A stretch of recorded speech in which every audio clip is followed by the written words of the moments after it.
Bapak Jubaidi Suryadiningrat yang saya hormati selaku wakil Kepala Sekolah di Bintara 52 dan Bapak Ibu guru di sini yang saya hormati juga. Pertama-tama marilah kita panjatkan puji dan syukur sehingga kita bisa berkumpul dalam kegiatan Kombel pada hari ini ya. Langsung saja di sini saya setelah mengikuti beberapa materi PKG saya menyusun yang namanya rencana tindak lanjut atau RTL ya. Temanya adalah basketball Miranda Unstoppable atau tak terhentikan. Dibuat oleh Dana Fajar dan Kombel Miranda. Latar belakang saya membuat ini adalah saya sudah melakukan pembelajaran daring dan pembelajaran luring selama 10 minggu dalam program pengembangan kompetensi guru PJOK ini. Nah, setelah program ini saya memiliki pengetahuan keterampilan pedagogik PJOK, melaksanakan asesmen kompetensi kepada rekan sejawat untuk meningkatkan kualitas pembelajaran peserta didik atau student outcome secara terus-menerus. Selanjutnya saya berencana menyusun sebuah rencana tindak lanjut seperti hari ini. Bagaimana saya akan mampu memfasilitasi pembelajaran PJOK yang berpusat pada peserta didik dengan melibatkan komunitas belajar di dalam sekolah seperti Bapak Ibu sekarang. Selanjutnya, nah ini temanya ya. Temanya adalah merancang belajar berbasis proyek. Jadi nanti pembelajaran yang saya lakukan untuk PJOK kedepannya rencana saya adalah pembelajaran berbasis proyek ya, dengan komunitas belajar sekolah. Nah, berbasis proyeknya apa, yaitu kejuaraan bola basket Miranda dengan tema Unstoppable. Nah, di sini ada peta konsepnya ya. Jadi yang pertama nanti kita bahas judul, latar belakang sudah, tujuan, terus sampean, struktur, penyataan, rencana evaluasi dan kemungkinan tantangan. Yang pertama adalah judul sudah. Nah, ini ada video diseminasi ya. Saya sebentar kegiatan video diseminasi. Hanya 8 menit. Saya seperti ini. Banyaknya orang-orang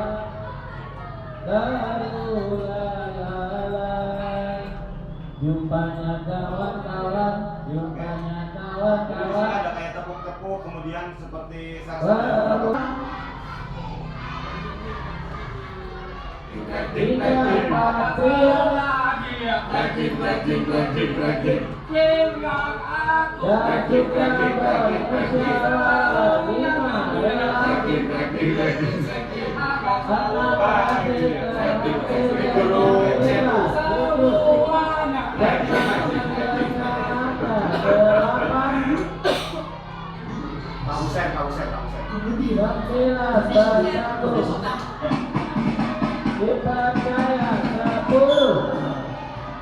Ini waktu sudah mempraktekkan pembelajaran berbasis SEM.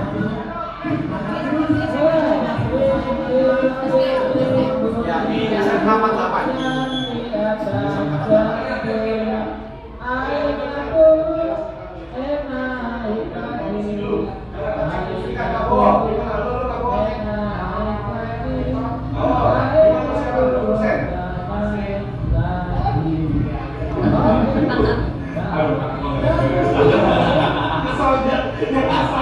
Jadi gini ya, jadi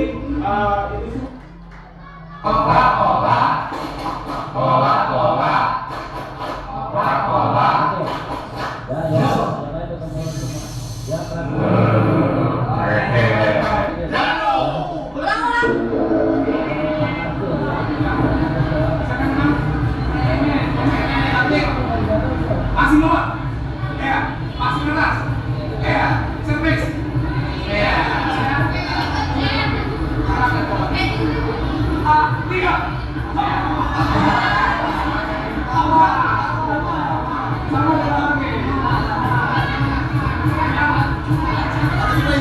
dua, tiga, empat, lima, enam, tujuh, ngomong ikutan, satu, dua, tiga, empat, lima, enam, tujuh.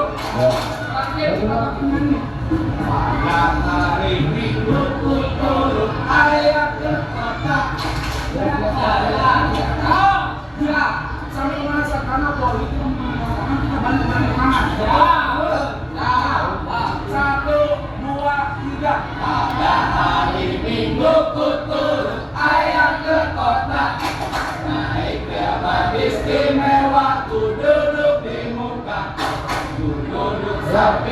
kusir yang sedang bekerja mengendarai kuda supaya baik jalannya. Tukik tatik, tukik tatik, tukik tatik, tukik tatik, tukik tatik, suara sepatu kuda.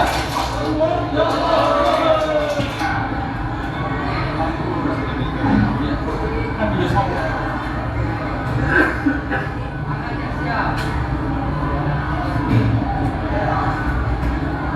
Oh ya.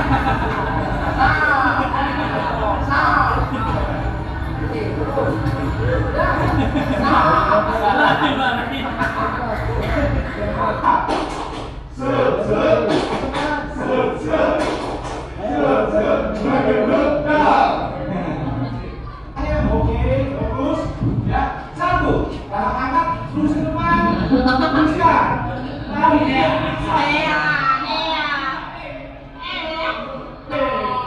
Oke.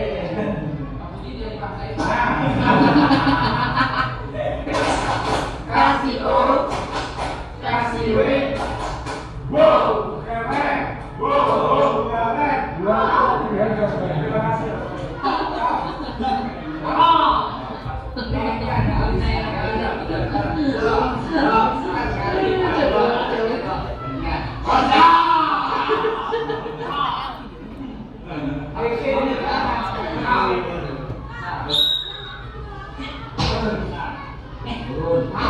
Naik sini. Nah, ini jalan. Ayo cepat coba.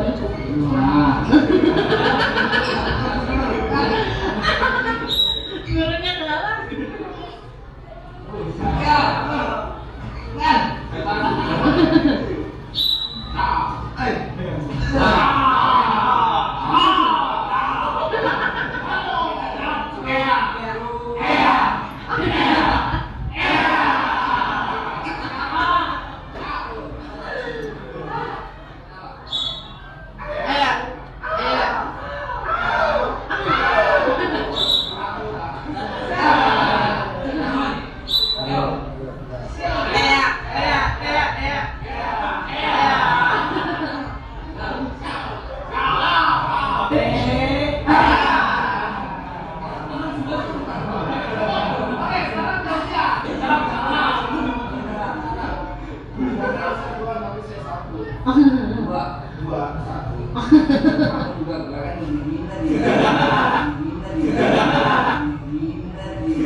Ya. Kan.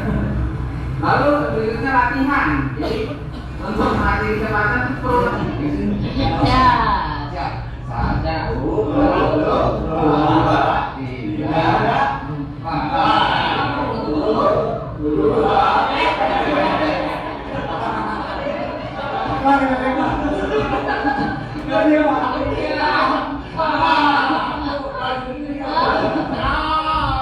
Jadi lebih tepatnya kalian lakukan latihan ketika menarik kecepatan adalah seperti contoh kita ke alat gym, kemudian melakukan latihan-latihan seperti leg extension, leg curl dan sebagainya.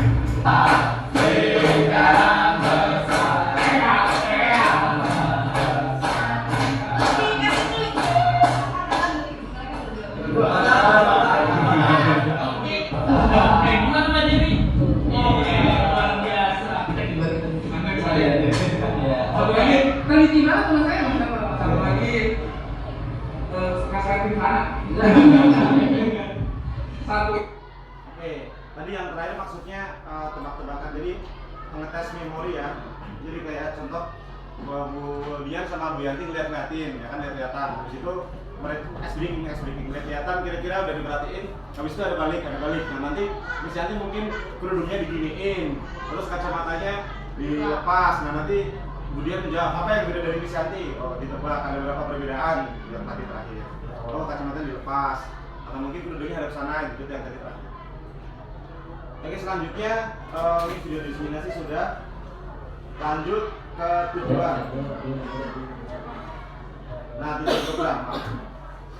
tujuan program ini yaitu memberikan keleluasaan bagi peserta didik untuk mengekspresikan ide, pendapat, dan aspirasi mereka dalam proses pembelajaran. Yang kedua, menghadirkan minat peserta didik untuk mengeksplorasi minat pembelajaran PJOK dan bahasa Indonesia dengan menggunakan belajar metode SEM. Nah, maksudnya di sini seperti ini. PJOK dengan bahasa Indonesia itu dengan materi poster. Jadi ada hubungannya. Jadi sudah menghubungkan antara materi pembelajaran PJOK dan pelajaran lain. Nah, kemudian lanjut yang ketiga, mengajak peserta didik untuk memiliki program ini dengan melibatkan mereka dalam perencanaan, pelaksanaan kegiatan sehingga peserta didik dapat melakukan aktivitas gerak secara aktif dan menyenangkan. Yang terakhir, melalui SEM Sport Educational Model, yaitu menekankan pentingnya berbagi peran ya dalam sebuah penyelenggaraan pertandingan. Siswa nanti bisa memerankan sebagai pelatih, kemudian siswa nanti memerankan sebagai wasit, kemudian menjadi pemain, Anda menjadi pencatat, kemudian ada panitia, kemudian ada supporter, bahkan sampai wirausaha di event tersebut. Jadi pembelajaran ini juga ketika ada event, siswa membuat event, di situ juga siswa boleh berperan sebagai wirausaha atau ada yang dagang di situ. Jadi itu. Ya. Selanjutnya, nah, capaian langkah-langkah yang pertama meningkatkan suara peserta didik. Ya, maksudnya suara tuh di sini kegiatan diskusi kelompok, kemudian menampung segala pendapat. Kemudian hasil yang diharapkan yaitu terciptanya sebuah program yang menampung aspirasi peserta didik dan kebijakan yang lebih inklusif pada kegiatan pembelajaran.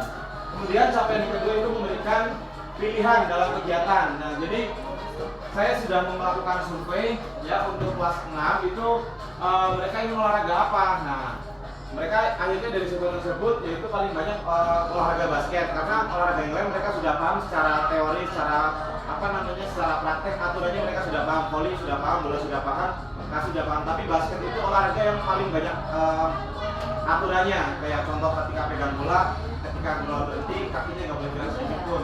Berarti pilihannya dua, shooting atau over atau passing. Itu ketika saya dia lakukan gerakan itu pelanggaran. Bahkan ketika shooting yang terkena bukan bola tapi yang terkena tangan itu bisa foul. Nah, pokoknya rumit kalau bola basket, sehingga mereka dengan program SEM ini mau nggak mau mereka harus berperan sebagai panitia, harus berperan sebagai wasit, mau tidak mau mereka harus belajar untuk supaya bisa melaksanakan kegiatan ini. Karena berpusat pada peserta didik, jadi kita guru hanya mengawasi. Selanjutnya, capaian 3 itu membangun kepemilikan peserta didik, maksudnya melibatkan peserta didik dalam perencanaan. Jadi kita libatkan ya. Kemudian bentuk pengelola dari peserta didik untuk setiap kegiatan.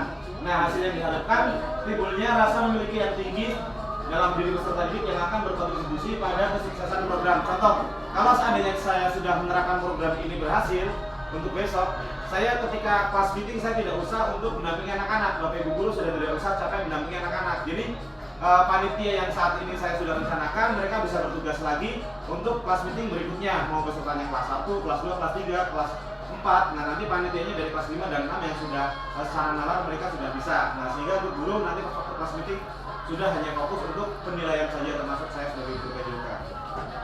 Karena kelas meeting pasti rata-rata kalau SD belum ada panitian, kalau di SMP SMA kan ada OSIS, jadi sudah diambil sendiri. Nah, saya dengan program ini berusaha pada didik, saya akan melibatkan peserta didik fase C yang lebih mudah untuk mengaturnya. Nah, struktur program dan mitra dalam komunitas belajar. Di sini struktur programnya nanti koordinator program yaitu kepala sekolah, kemudian guru. Kemudian tim pengelola kegiatan ada peserta didik, pembina ada orang tua dan masyarakat. Nah, mitra komunitasnya sekolah lain untuk pertukaran pengalaman. Jadi saya akan bertanya bagaimana sih pengalaman mereka setelah menggunakan program seperti ini, baik buruknya. Selanjutnya, nah, pernyataan tentang kapasitas yang dimiliki sekolah yang dimiliki oleh Piranda. Nah, sekolah kami memiliki fasilitas kapasitas yang baik dalam hal sumber daya manusia dan fasilitas, termasuk ruang kelas yang memadai, lapangan olahraga kita punya, serta dukungan dari kepala sekolah. Nah, rekan guru dan pendidik yang berkomitmen dalam pengembangan peserta didik secara holistik. Selain itu, sekolah kami juga memiliki kolaborasi aktif dengan rekan guru maupun komunitas belajar yang dapat mendukung pelaksanaan program. Oh, sorry. Yang sebelumnya tadi. Nah, kapasitas yang dimiliki di sini ada aset manusia, maksudnya kepala sekolah dan sebagainya, ya anggota semua guru. Kemudian ada aset fisik seperti contoh jaringan internet, laptop, ya, atau HP untuk mengedit poster anak-anak yang mungkin di sini kalau tidak salah Rifki 6A bisa membuat poster, jadi kita melibatkan anak juga menggunakan Canva. Kemudian ada sound system kita punya, ruang kelas untuk persiapan acara, untuk briefing kita punya. Kemudian ada aset finansial seperti pendanaan dana BOS jika mungkin diizinkan oleh kepala sekolah kegiatan ini. Kemudian sekolah dengan halaman sekitar, pepohonan rindang membuat teduh acara. Ya. Selanjutnya, nah rencana evaluasi dari semua kegiatan yang sudah saya lakukan nanti, saya akan mengevaluasi yang pertama melakukan observasi dan memberikan umpan balik selama proses pembelajaran. Jadi selama kegiatan ini tuh termasuk proses pembelajaran, saya akan melakukan umpan balik, kemudian menilai hasil kreasi, bukan senang salah. Berdasarkan kriteria yang telah ditentukan seperti keterampilan motorik, kreativitas, kerjasama dan pemahaman budaya, nanti di sini ada nilainya. Kemudian mengumpulkan umpan balik dari siswa dan guru untuk mengetahui kelebihan dan kekurangan program. Jadi nanti saya akan meminta umpan balik dari Bapak Ibu guru juga dan juga siswa, yaitu untuk kelebihan dan kekurangan program. Selanjutnya adalah merefleksikan bersama untuk memperbaiki program di masa depan, apakah programnya apa gitu. Kemudian saling melengkapi. Nah, kemungkinan tantangan nih, hambatan atau kemungkinan tantangan yang dihadapi ketika melakukan pembelajaran ini yang pertama adalah inisiatif biasanya. Jadi antusias siswa peserta didik biasanya kurang saat mengikuti serangkaian acara maupun rapat ataupun mungkin briefing. Mungkin ada yang pulang duluan, mungkin di situ tantangannya. Yang kedua, tantangan kedua yaitu waktu. Di mana keterbatasan waktu dari persiapan dikarenakan jadwal hari efektif dalam kadik sudah padat acara. Itu tantangan yang kedua. Tantangan yang ketiga adalah iklim, cuaca lagi hujan, kadang panas ya. Jadi tidak menentu. Kalau seandainya hujan pasti kegiatan perlombaan basketnya tidak bisa dilaksanakan di lapangan apa harus ditunda. Jadi ini kemungkinan tantangan yang dihadapi. Nah mungkin sekian dari saya. Rencana tindak lanjut apabila ada perkataan salah saya mohon maaf. Kemungkinan saya buka sesi tanya jawab, silakan dari Bapak Ibu guru jika ada ingin bertanya atau saran.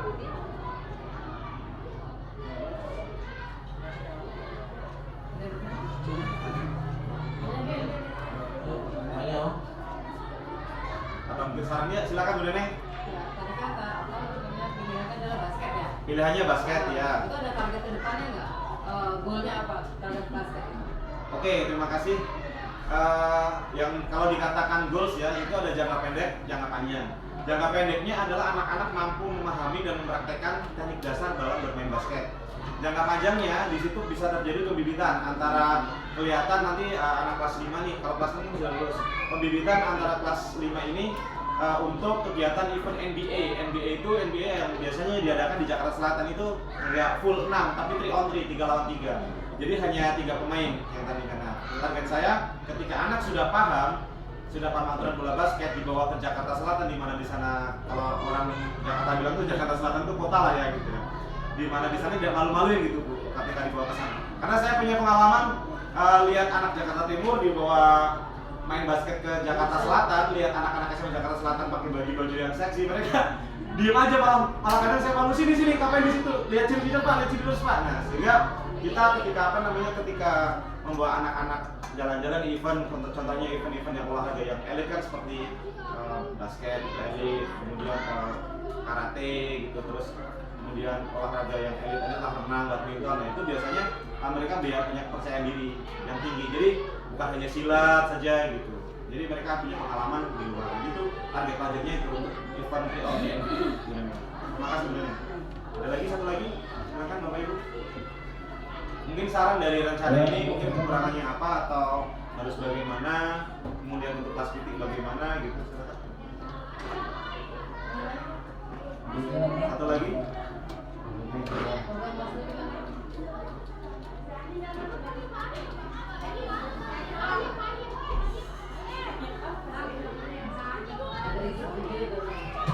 Bima, ada saran Bima? Nah, kayak ini. Soalnya bukan meeting nanti melibatkan banyak orang. Oh, melibatkan banyak orang. Anaknya. Iya. Karena kalau melibatkan anak dipanggil mana? Oh gitu. Misalnya ya, di kelas itu ada yang pemain sama, ada cadangan, ada yang pengembira, leadernya misalnya gitu ya, sponsornya gitu ya. Jadi semua terlibat. Kalau seandainya misalnya hanya 5 orang aja, 3 dan beliau masih banyak, maka kita mengganggu temennya gitu. Dilibatkan anak itu dimanapun dia tugasnya apa? Baik. kasih. Terima kasih Pak Edi. Berarti nanti mungkin yang tersisa itu nanti bisa jadi wasit, ya, betul. bisa wirausaha, mereka nanti bikin dagang apa, gitu, mereka atau mereka nanti bisa Jual puding bisa. ya bisa Bu, di balik T5 juga bisa ya kan, yang habis bisa masak. Idenya muncul. Iya. Udah ya. Siap, terima kasih Pak Edi. Ini nanti dilebarkan. Oke, baik, terima kasih. Jika memang sudah tidak ada pertanyaan, mungkin cukup rencana tindak lanjut saya. Apabila kurang, maaf, saya mohon maaf. Wassalamualaikum